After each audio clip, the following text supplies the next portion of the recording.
Nestled in the quiet town of Delphi, Indiana, the Monon High Bridge Trail was once a cherished retreat for locals. Known for its breathtaking views and serene atmosphere, it was a place where families bonded and memories were made. But on February 13, 2017, that tranquility was shattered, and Delphi was thrust into the national spotlight. Two best friends, Liberty German and Abigail Williams, set out that afternoon for an adventure on the trail. Liberty, 14, and Abigail, 13, were inseparable. Their families recall the laughter and excitement they shared as they prepared for their hike, armed with their smartphones to document the day.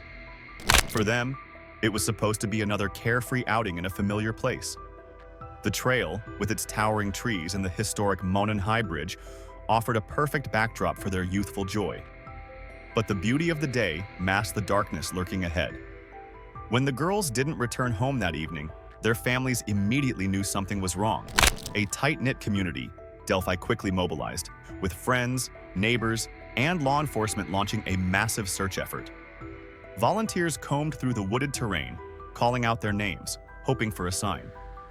The following day, the search came to a tragic end. Liberty and Abigail's bodies were discovered near Deer Creek, just a short distance from the trail.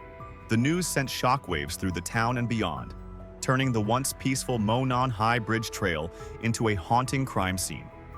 The community, heartbroken and fearful, struggled to comprehend the unthinkable loss of two young lives. Questions swirled as investigators began piecing together what had happened. The world watched as the case unfolded, desperate for answers. Among the earliest breakthroughs in the investigation was an extraordinary act of courage by Liberty German. In the moments before tragedy struck, Liberty used her smartphone to record a brief, grainy video of a man walking toward her and Abigail on the bridge. Even more chilling was the audio clip she captured, a deep voice instructing, "Down the hill." This evidence, though brief, became the cornerstone of the case.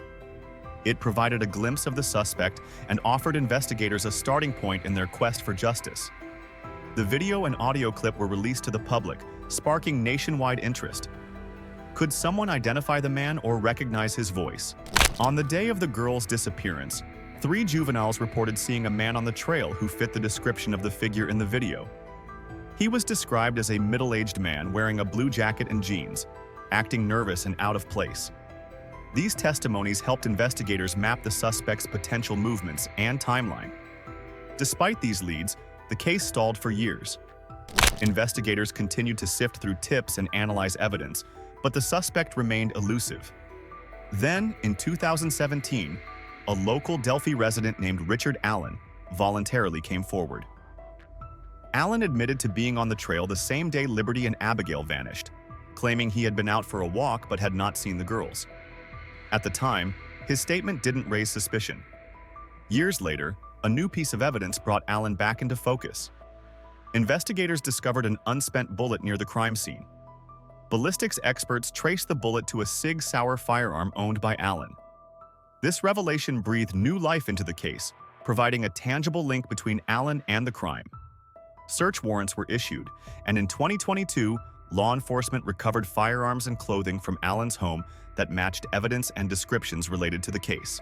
With mounting evidence, Richard Allen was arrested. For the families of Liberty and Abigail, the arrest was a bittersweet moment. It marked progress in their long journey for justice, but reopened wounds that had never truly healed.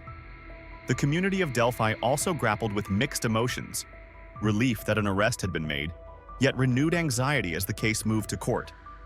Allen's defense team quickly challenged the prosecution's case, arguing that the evidence was circumstantial. They questioned the reliability of the ballistics analysis and pointed to gaps in the timeline and inconsistencies in eyewitness accounts. They portrayed Allen as a scapegoat, suggesting that investigators were under pressure to make an arrest. The trial became a national spectacle, with every new development dissected by media outlets and debated on social media. Some supported the prosecution's narrative, while others expressed skepticism about the evidence. The courtroom became a stage for high-stakes arguments, emotional testimonies, and revelations that kept the public on edge. For Delphi, the trial was not just a legal battle. It became a profound symbol of the community's resilience and determination to heal. The events of February 2017 had cast a shadow over the town, transforming its once serene and picturesque trails into a chilling reminder of the fragility of innocence. For many, the trial represented an opportunity to reclaim a sense of safety, to rebuild trust, and to find some semblance of closure in the wake of unimaginable loss. The families of Liberty German and Abigail Williams bore the emotional weight of this tragedy with grace and unwavering strength. Their voices became a rallying cry for justice, not only for their daughters but for all children.